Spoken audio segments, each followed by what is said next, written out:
ইলিয়াস আলী সরকারের কাছেই আছে, সরকারই গুম করেছে বিএনপি দাবি করেছিল। যদি এই দাবি ভিত্তিহীন হতো তাহলে সরকার কি আন্তরিকভাবে তার সন্ধান ও তদন্তে আগ্রহী হতো না, নাকি এই নীরবতা আসলে অপরাধকে ঢাকবার অংশ ছিল? আওয়ামী ফ্যাসিবাদ এবং হাসিনার যে শাসনামল, সেই শাসনামলের প্রতিটি দিনই ছিল বিভৎসময়। তার একটি হচ্ছে এপ্রিল মাসের 17 তারিখে বিএনপির জাতীয় নির্বাহী কমিটির সাংগঠনিক সম্পাদক এবং নির্বাচিত সংসদ সদস্য এবং আপনার সিলেটের মাটি এবং মানুষের নেতা, সাবেক ছাত্র নেতা, একজন সম্ভাবনাময়ী জাতীয় নেতা জনাব ইলিয়াস আলীকে সুপরিকল্পিতভাবে গুম করেছিল আওয়ামী লীগ, এবং সেটা শেখ হাসিনার নির্দেশে হয়েছিল। কারণ তাকে গুম করার পরে শেখ হাসিনার যে অভিনয় ছিল, যে নাটকীয়তা ছিল, এই নাটকীয়তা কিন্তু দেশবাসী ভুলে যায়নি। আগাগোড়াই শেখ হাসিনা সকল বিভৎস কর্মকাণ্ডের মূল রূপকার হিসেবে কাজ করেছে এবং পরবর্তীতে তার নাটকীয়তা দেশবাসী নির্মমতার সঙ্গে খেয়াল করেছে। ইলিয়াস আলী গুম হওয়ার পরে গোটা দেশবাসী, সমগ্র দেশ কিন্তু উত্তাল হয়েছিল। আন্তর্জাতিক বিশ্ব কথা বলেছে, আন্তর্জাতিক বিশ্ব ব্যাপক আলোড়ন সৃষ্টি হয়েছিল। আন্তর্জাতিক যে মানবাধিকার সংস্থা, সমস্ত সংগঠন, কিন্তু ফ্যাসিস্টরা যারা মানবতা বিরোধী, ফ্যাসিবাদের যারা ক্রীড়নক, তারা আসলে এইগুলোকে কখনো তোয়াক্কা করে না। শেখ হাসিনাও কোনো মানবাধিকার সংগঠন বা বিশ্বের যে মানবাধিকারের পক্ষে যে আহ্বান, সে আহ্বানের প্রতি শেখ হাসিনা কখনো কর্ণপাত করেনি। শেখ হাসিনা রক্তের মধ্যে উল্লাস করতে আনন্দ পেত। শেখ হাসিনা মানুষের জীবন কেড়ে নেওয়ার মধ্যে তার মধ্যে এক প্রকার বিভৎস রূপ তার মধ্যে লক্ষ্য করা যেত। এটা আপনি যদি তার বিভিন্ন লেখাগুলো পড়েন, ইভেন তার ওই যে মতিউর রহমান রিন্টুর বইটা যদি আপনারা পড়েন, সহকারী ছিলেন একসময়, তার ব্যক্তিগত সহকারী ছিলেন, তিনি তার কাছ থেকে দেখেছেন যে শেখ হাসিনা কতটা বিভৎস, কতটা রক্ত পিপাসু শেখ হাসিনা। তার অংশ হিসেবেই কিন্তু ইলিয়াস আলীকে গুম করা হয়েছিল। কারণ ইলিয়াস আলী ছিলেন দেশপ্রেমিক এবং ইলিয়াস আলী ছিলেন জাতীয়তাবাদী আদর্শের একজন বীর সেনানী। শেখ হাসিনা কি মনে করতেন যে ইলিয়াস আলী তার জন্য বড় থ্রেট হয়ে গিয়েছিল এবং ইলিয়াস আলীর মধ্যে সেই প্রতিভা ছিল, সেই কারণে পরিকল্পিতভাবে তাকে গুম করা হয়েছিল। এবং গুম করার পরে আপনি দেখবেন যে যতগুলো নাটকীয়তা ছিল, তার মধ্যে ইলিয়াস আলীর পরিবারকে তিনি ডেকে নিয়ে তারপরে বুকে টেনে নিয়ে তারপরে কান্নার যে নাটকীয়তা সে করেছিল।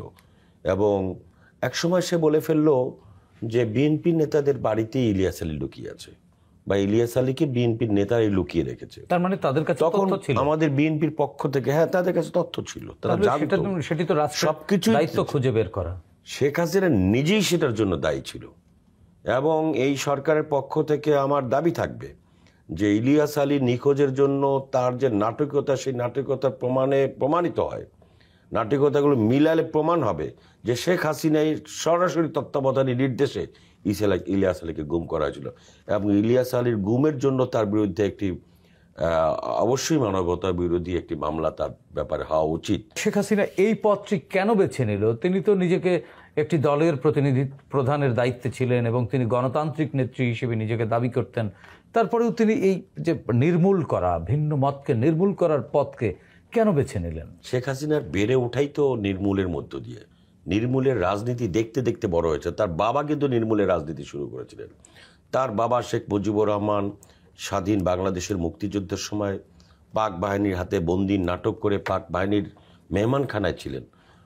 উনি দেশে ফেরার পরে তারপরে তিনি আপনার রাষ্ট্র ক্ষমতায় এসে তিনি যে বিভৎস নির্যাতন চালিয়েছিলেন, রক্ষী বাহিনী, লাল বাহিনী, এগুলি দিয়ে আপনি সিরাজ শিকদারের মধ্যে একজন দেশপ্রেমিক মুক্তিযুদ্ধের সংগঠক, তাকে হত্যা করার মধ্য দিয়ে তিনি পার্লামেন্টে ঘোষণা করেছিলেন কোথায় সিরাজ শিকদার যে দমভক্তি করেছিলেন। তার বংশ, তার চর্চা সবকিছুই হচ্ছে বিভৎসতার মধ্যে বেড়ে ওঠা। তার বাবার একেবারে পারিবারিক সূত্রে তিনি তো প্রায় কেঁদে ফেলতেন মানুষের সামনে এসে। আমরা তখন মনে করতাম যে উনি আসলে অনেক মায়াবী। আমি আপনাকে মনে করিয়ে দিই, আমার মনে আছে আমাদের দেশের একজন বিখ্যাত অভিনেতা ছিলেন ওয়াসিমুল বারী রাজীব। তিনি জাতীয় প্রেস ক্লাবে একদিন বক্তব্য রাখতে গিয়ে বলেছিলেন, আমি অভিনেতা হিসেবে ওয়াসিমুল বারী রাজীব আপনাদেরকে বলে যেতে চাই, শেখ হাসিনা হচ্ছে সবচেয়ে বড় অভিনেত্রী এবং রাজনৈতিক অভিনেত্রী শেখ হাসিনা। শেখ হাসিনাকে বিশ্বাস করা এর থেকে বড় অন্যায় আর কোনো কাজ হতে পারে না। রাজনীতিতে শেখ হাসিনাকে যারা বিশ্বাস করেছে তারা রাজনৈতিক চরিত্র সম্পর্কে তাদের মানে দল হিসেবে তো আওয়ামী লীগের এক ধরনের ইতিহাস তো আছে।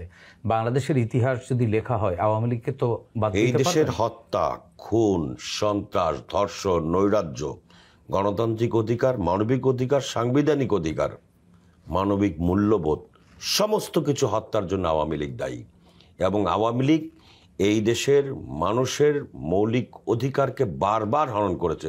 যতবার তারা ক্ষমতায় এসেছে ততবার আওয়ামী লীগ মানুষের কিন্তু রাজনৈতিক দল হিসেবে একজন রাজনৈতিক নেতা বা কর্মীই বলি আমি, কর্মী হিসেবে আপনারও তো দায়িত্ব ছিল এগুলোর প্রতিবাদ করবার। আপনারা প্রতিবাদ করেননি না করতে পারেননি? আমরা তো প্রতিবাদ করেছি। প্রতিবাদ করতে করতে অনেক মানুষ জীবন দিয়েছে, চলে গিয়েছে। আমরা জেল খেটেছি, আমরা মামলা খেয়েছি, আমরা এ পর্যন্ত আল্লাহ বাঁচিয়ে রেখেছেন। এটা আল্লাহ পাকের মেহেরবানি যে আমরা প্রতিবাদ করেও আজও পর্যন্ত আমি, আমার এই যে সহকর্মী সহ আলোচক অ্যাডভোকেট হাসান, তারা তো প্রতিবাদের মধ্য দিয়েই তো আমরা এই পর্যন্ত এসেছি। কিছু মানুষ যদি সারা জীবন প্রতিবাদ না করত, এই 15টা বছর প্রতিবাদ সংগ্রামে যদি আমরা লিপ্ত না থাকতাম, তাহলে কিন্তু আজকের এই ফ্যাসিবাদ মুক্ত বাংলাদেশ তৈরি হতো না। এই ফ্যাসিবাদ মুক্ত তৈরির পিছনে আমাদের মতো হাজার হাজার নেতাকর্মীর অবদান রয়েছে। এই অবদানের কারণেই আল্লাহ পাক হয়তো আমাদেরকে বাঁচিয়ে রেখেছেন। আমরা তো জীবন বাঁচিয়ে রেখে, আপনি নিজে সাংবাদিক, আপনি একজন নির্যাতিত সাংবাদিক, আপনি গণমাধ্যমের কর্মী, আপনার তো কোনো অপরাধ ছিল না। আপনি গণমাধ্যম সংগ্রহ করে গণমাধ্যম জাতিকে জানানোর চেষ্টা করেছেন, সেই অপরাধে আপনাকে জেল কাটতে হয়েছে। ফ্যাসিবাদীর আর কি বিভৎসতা আমাদের দেখতে হবে? আপনি তো কোনো রাস্তায় মিছিল মিটিং করা মানুষ না, আপনার দায়িত্ব আপনি পালন করেছেন। চূড়ান্তভাবে তো ছাত্র জনতাকে মাঠে নামতে হলো, এটি আপনি আসলে হ্যাঁ, একটা পর্যায়ে গিয়ে অবদান আছে। অত্যাচার, অবশ্যই অত্যাচার, নির্যাতন, নিষ্পেষণের একটি পর্যায়ে গিয়ে যখন সাধারণ ছাত্ররা, মানুষ যখন বুঝতে পেরেছে যে এর থেকে মুক্তি পাওয়ার জন্য সকলকে ঝাঁপিয়ে পড়তে হবে, এক পর্যায়ে এসে দেশের জনগণ, ছাত্র জনতা তার আগের থেকে বুঝতে ছিল। কিন্তু একটা পর্যায়ে গিয়ে আসলে একটা হঠাৎ করে এই সমস্ত ঘটনাগুলো হঠাৎ করেই হয়। হঠাৎ করে আমাদের তরুণ বাচ্চা ছেলে মেয়েদেরকে যখন গুলি করে হত্যা করা হচ্ছিল, ছাদের উপর থেকে একটা বাচ্চাকে যখন গুলি করা হচ্ছিল, রাস্তার মধ্যে একজন ছাত্রকে পিটিয়ে বুলেটবিদ্ধ যখন করা হচ্ছিল, সাধারণ মানুষ সেটা সহ্য করতে পারছিল না। একটা পর্যায়ে গিয়ে এটা গণবিস্ফোরণের রূপ নিয়েছে। এবং গণ অভ্যুত্থানের রীতিটা এরকমই, যে শুরুটা করে কিছু মানুষ শুরু করে, একটা পর্যায়ে গিয়ে সকলে মিলে এই গণ অভ্যুত্থানকে সফল করে। গত 15 বছর শেখ হাসিনার এই রিজিমকে আপনি আসলে রাজনৈতিক ব্যাখ্যায় বা রাষ্ট্রবিজ্ঞানের ভাষায় বা রাজনীতির ভাষায় আপনি তাকে কোন ধরনের রাজনৈতিক নেতৃত্ব হিসেবে মূল্যায়িত করবেন? রাজনৈতিক নেতৃত্ব বলাটাও কিন্তু পাপ হবে শেখ হাসিনার বিষয়ে। শেখ হাসিনার পুরো জীবনটাই যদি আপনি পর্যালোচনা করেন, একটা প্রতিহিংসা পরায়ণ রাজনীতির শুধুমাত্র নেতৃত্ব নামে ছিল, কিন্তু প্রতিহিংসা পরায়ণ রাজনীতির প্রতিষ্ঠার ক্ষেত্রে তিনি একজন ক্রীড়ানকের ভূমিকা পালন করেছেন।